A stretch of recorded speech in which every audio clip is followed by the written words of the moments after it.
আবার আমাদের দেশের নিয়ম জানেন, এরা আবার নামাজ পড়ে না এক ওয়াক্তের, কিন্তু যেদিনে বিয়ে করতে যায় সেদিনে বলে মসজিদটা কোথায় আছে, বিয়ের গাড়িটা মসজিদে লাগাও, 2 রাকাত নামাজ পড়বে। হারামখোর, ওই নামাজে কি লাভ হবে? জীবনে নামাজ পড়ে না বলে 2 রাকাত নামাজ পড়বে, আবার মসজিদে অনেকজন সালাম করে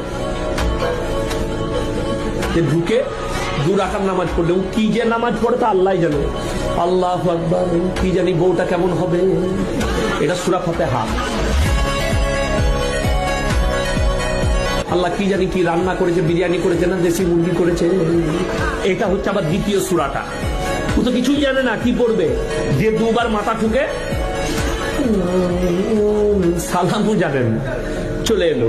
বিয়ের মানে লোকরা মনে করলে ওরে বাবা রে এত বড় পরেজগার বর, যে তারপরে জোহরের আজান হয়েছে আর নামাজ নাই। তবে নফল পড়ে কি করবি?